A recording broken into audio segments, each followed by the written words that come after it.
Hello guys, आज हम discuss करने वाले हैं एनमैट की टोटल जो डिटेल्स वगैरह होगा 2026 के लिए, उसके रिगार्डिंग आज का हमारा लेक्चर होने वाला है। इस आज के सेशन में हम एनमैट से रिलेटेड हर वो चीज देखेंगे कि एनमैट होता क्या है, इसकी रिक्वायरमेंट क्या है, उसकी फीस स्ट्रक्चर क्या होता है, उसकी फ्रीक्वेंसी वगैरह क्या होती है, सारी की सारी चीजें आज हम इस हमारे लेक्चर में डिस्कस करने वाले।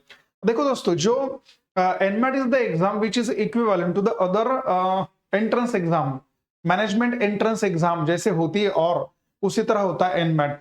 एनमैट जो होता है ये बहुत ही ज्यादा प्रीशियस प्रेस्टिजियस एग्जाम होता है। अगर आपने उसका नाम अगर देखा होगा एनमैट, तो एन इसका मतलब नार्सी मुंजी एडमिशन टेस्ट होता है।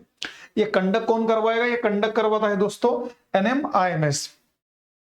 अगर आप एनमैट अगर करते हो ना, तो एनमैट एक ऐसा रास्ता आपके लिए होगा कि आप इंडिया के बाहर वाले भी ऐसे बहुत सारे कॉलेजेस हैं, जैसे साउथ अफ्रीका होगा, फिलीपींस होगा, मोरक्को होगा, इनके अंदर ये जो कंट्रीज है इनके अंदर जो बेस्ट कॉलेजेस है वो कॉलेजेस भी एनमैट का स्कोर एक्सेप्ट करते हैं दोस्तों। ठीक है, सो इसके रिगार्डिंग आज हम देखने वाले हर एक चीज जो आपको पता होनी चाहिए। तो एनमैट क्या है?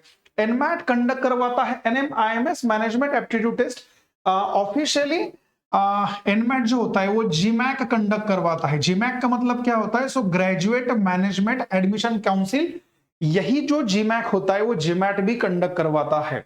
ठीक है ना, for the admissions in top schools in India and abroad. Abroad के लिए अगर आपको MBA करना होगा, एनमैट का जो स्पेशलाइजेशन होता है दोस्तों वो MBA और PGDM कोर्स के लिए ज्यादा होता है।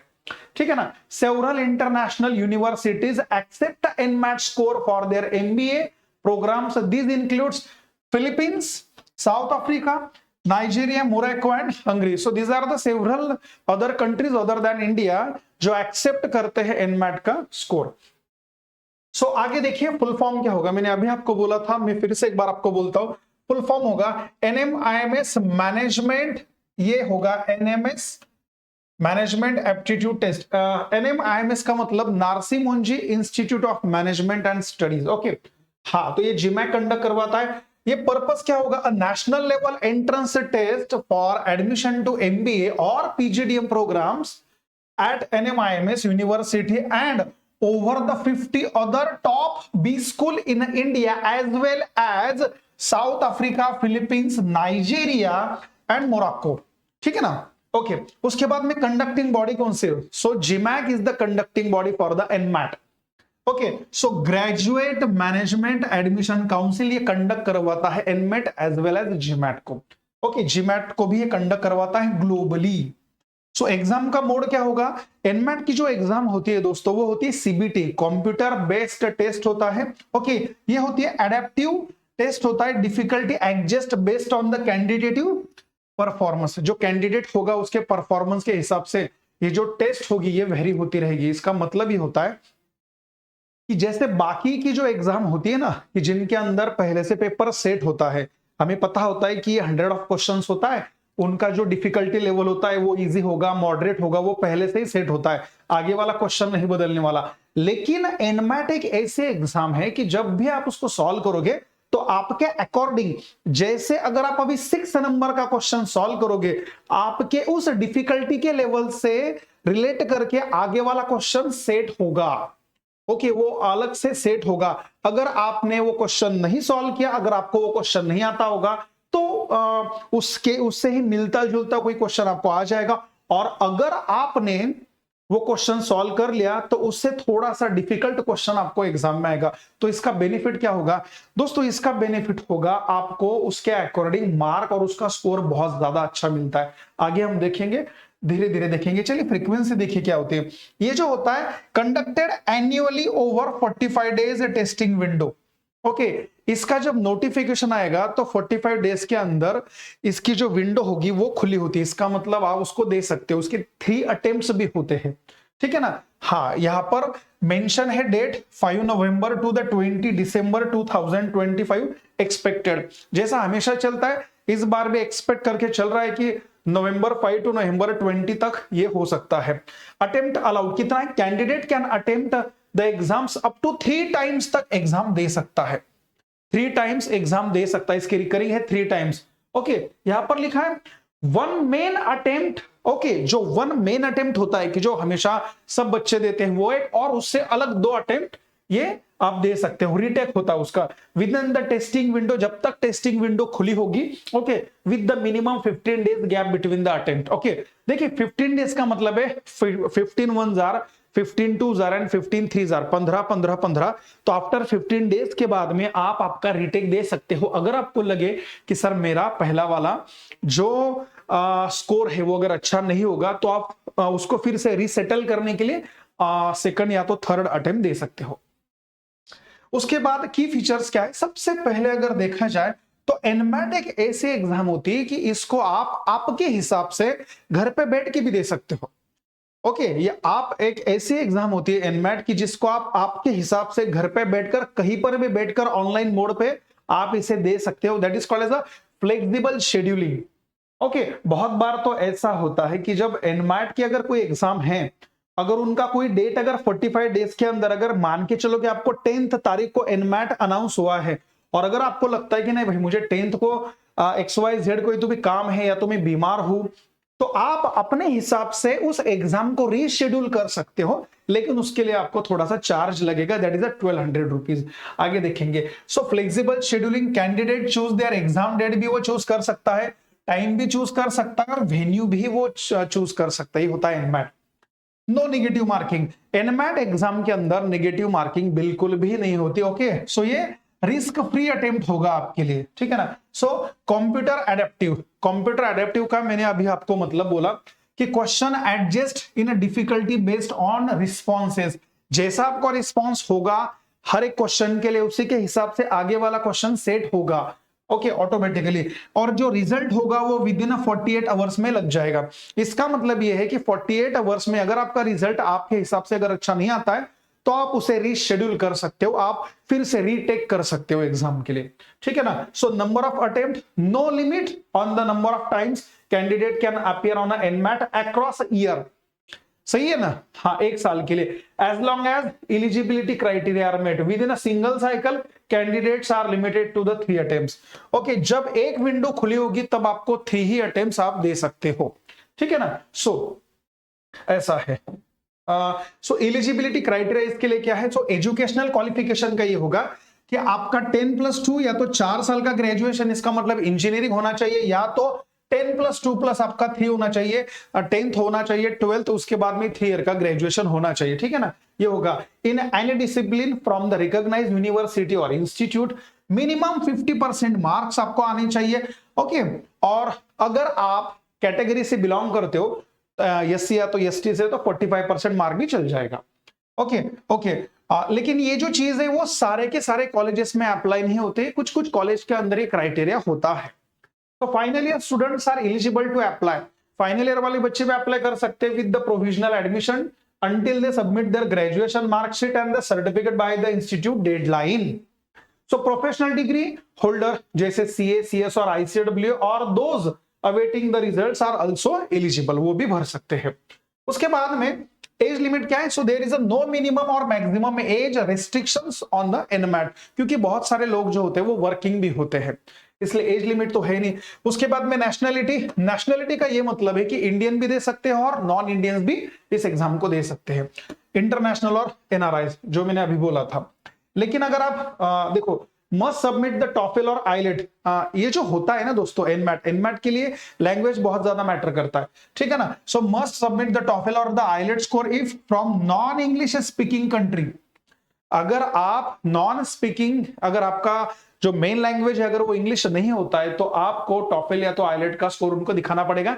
बहुत सारे इंस्टीट्यूट में इसकी रिक्वायरमेंट होती है, सभी में नहीं होती लेकिन बहुत सारे इंस्टीट्यूट में होती है। GMAT score 600+ some of the colleges, 600 से ज्यादा कॉलेज ऐसे कि जहां पर जीमैट का स्कोर भी अलाउ होता है एनमैट के लिए। So reservation policy, so GMAT जो जीमैक होता है does not offer any reservation और the fee concession, okay, for any category. Individual colleges में have their own reservation policies, अगर कोई कॉलेज में अगर आप जा सके तो उनका खुद का अलग फंडा हो सकता है, लेकिन खुद जो एनमैट है वो कोई भी रिजर्वेशन या तो फीस में कोई भी पॉलिसी कंडक्ट नहीं करवाता है, ठीक है। सो आगे देखिए, एनमैट एग्जाम की फीस रजिस्ट्रेशन क्या होती है? सबसे पहले जब भी एनमैट का नोटिफिकेशन निकलता है तो उसके लिए उसकी जो फीस होती है, रेगुलर फीस, वो होगी 3000 rupees. Okay, 3000। NMAT exam retake fee, अगर आपको एग्जाम फिर से देनी होगी, अगर आपको लगता है कि नहीं सर मुझे एग्जाम फिर से देनी है, तो भी आपको कितना भरना है? 3000 रुपीज आपको पे करना होगा। और अगर आपको फिर से एग्जाम रीशेड्यूल अगर करवानी होगी अपने हिसाब से, तो 1200 रुपीज आपको लग जाएगा। और बहुत बार request for sending NMAT score to the B school, देखो एनमैट के अंदर बहुत सारे स्कूल ऐसे हैं कि जब भी आप फीस पेड करते हो, जब भी मैं एनमैट के लिए फीस भरूंगा तो फीस पेड करने के बाद में बहुत सारे कॉलेजेस के अंदर उस फीस के अकॉर्डिंगली मेरा जो स्कोर है वो चला जाएगा। लेकिन अगर आपको ऐसा लगता है कि बहुत भी ऐसे कॉलेजेस होते हैं कि जहां पर एनमैट का स्कोर नहीं जाएगा, if you are want to deliver your score into that corresponding colleges, तो हर एक कॉलेज के लिए आपको 300 रुपीज एक्स्ट्रा लगेगा, ये पकड़ के चलना है। तो कुछ कॉलेज में तो नहीं लगने वाला क्योंकि उस कॉलेज में तो जाने ही वाला है। और अगर आपको लगता है कि किसी कॉलेज के अंदर आपको अगर स्कोर भेजना होगा, तो हर कॉलेज के लिए आपको 300 पर 20 स्कूल आपको लगने वाला है। सो नेक्स्ट देखिए सेक्शन कितना है। यहां पर आपको होता है 3 सेक्शन। फर्स्ट होता है लैंग्वेज स्किल, क्वांट स्किल और लॉजिकल रीजनिंग। सबसे अच्छी बात यह है इनके अंदर जो नंबर ऑफ क्वेश्चंस होता है वो सेम है, 36 लेकिन हर एक सेक्शन के लिए जो टाइम अलॉटमेंट है वो बहुत ज्यादा डिफरेंट है। जैसे लैंग्वेज के लिए 28 मिनट्स है, क्वांट के लिए 52 मिनट्स होता है और लॉजिकल रीजनिंग के लिए 40 मिनट्स होता है। और ये होता है स्कोर रेंज। स्कोर रेंज का मतलब ये होता है, मैंने अभी आपको बोला कि एनमैट के अंदर हर एक क्वेश्चन को कोई स्पेसिफिक मार्क्स नहीं होते। क्यों? क्योंकि एक क्वेश्चन के ऊपर अगले वाला क्वेश्चन डिपेंड करेगा। तो ये डिसाइड करता है कि आपका स्कोर किस रेंज में बने। कम से कम 12 है और मैक्सिमम जो होगा वो होगा 120। ये क्वेश्चंस होता है, ये क्या है? क्वेश्चंस होगा। लेकिन अगर हम स्कोर के हिसाब से चले तो मिनिमम 36 है और मैक्सिमम कितना है? 360 के रेंज में आपको स्कोर लाना पड़ेगा। इसका मतलब एनमैट में परसेंटाइल से ज्यादा स्कोर के ऊपर आपका काम होने वाला है। So candidate can choose the order of the section during the exam. जब भी आप एग्जाम के लिए एनमैट में जाते हो तो आपको ये छूट मिलती है, आपको ये फ्रीडम मिलता है कि आप कौन से सेक्शन से स्टार्ट करोगे। जो भी सेक्शन से आपको स्टार्ट करना है आप उस सेक्शन से स्टार्ट कर सकते हो। एडेप्टिव नेचर, जैसे मैंने अभी बोला, question adjust in a difficulty based on the candidate performance. जैसा आपका परफॉर्मेंस रहेगा उसके अकॉर्डिंग डिफिकल्टी लेवल आपकी सेट हो जाएगी। Correct answer lead to the harder questions. अगर आपने सही क्वेश्चन अगर सॉल्व कर लिया तो इसका मतलब आगे आने वाला जो क्वेश्चन होगा वो थोड़ा पहले से हार्ड होगा। इनकरेक्ट टू इजियर वंस होगा। No fix mark per question score. Okay, there is no fix mark per question. Scores are scaled based on the difficulty. जैसे ही क्वेश्चन की डिफिकल्टी बनेगी उसी तरह आपका स्कोर भी प्रोपोर्शनली वेरी हो जाएगा। ठीक है, सो नेक्स्ट देखिए क्या है। सो एग्जाम का स्ट्रक्चर मैंने अभी आपको बोला था। मोड कंप्यूटर जो है कंप्यूटर बेस्ड होगा, ऑनलाइन होगा। ड्यूरेशन 2 आवर्स वाला है। टोटल क्वेश्चन कितना है? 108 है। मार्किंग स्कीम क्या है? +3 मार्क्स पर करेक्ट आंसर। अगर आपने सही क्वेश्चन अगर सॉल्व कर लिया तो 3 मार्क अगर मिलते रहे। और no negative marking for incorrect और अनअटेम्प्टेड क्वेश्चन। नेगेटिव मार्किंग है नहीं। और टोटल जो रेंज होगा वो मिनिमम 36 और मैक्सिमम कितना है? 360 आपका होगा। सो सेक्शनल ब्रेकडाउन देखिए। आपको लैंग्वेज स्किल में क्या पढ़ना है? तो आप लैंग्वेज स्किल में पढ़ोगे रीडिंग कॉम्प्रिहेंशन पढ़ोगे, vocab, grammar, sentence correction, parajumbles and cloze test. और इसी के रिगार्डिंग बहुत सारी चीजें आप इंग्लिश लैंग्वेज में पढ़ोगे। सो क्वांट में मैथ्स के अंदर आपको क्या पढ़ना है? सबसे पहले अरिथमेटिक पढ़ना है, algebra, geometry, number system, DI, DS, percentage ratio जो हमेशा होता है हर मैथ्स के अंदर। उसके बाद में लॉजिकल रीजनिंग के अंदर आपको पढ़ना है seating arrangement, blood relation, coding decoding, syllogism, critical reasoning, puzzle, input output. ये सारे के सारे सेक्शंस आपको पढ़ने होंगे इन सब्जेक्ट के अंदर। ठीक है ना। सो लास्ट में हमें देखना है कि सर टॉप कॉलेजेस कौन सा है। सो एनमैट के लिए 50+ जो इंडिया के इंस्टीट्यूट है वो एनमैट का स्कोर एक्सेप्ट करते हैं। ओके, और 27 इंटरनेशनल स्कूल है, इंस्टीट्यूट है जो एक्सेप्ट करते हैं अभी। सो नीचे जितने भी कॉलेजेस है वो अकॉर्डिंग जो 2024 था उसके अकॉर्डिंग हर एक चीज, प्लेसमेंट क्या होगा, उनका स्कोर कितना चाहिए, ये सब अकॉर्डिंग टू द 2024 लिखा हुआ है।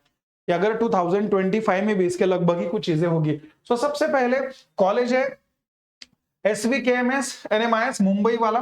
सो यहाँ इस कॉलेज में आप MBA finance marketing HR operations के लिए अच्छा वाला है, MBA एनालिटिक्स के लिए एक्सपेक्टेड कट ऑफ है 235 टू 248।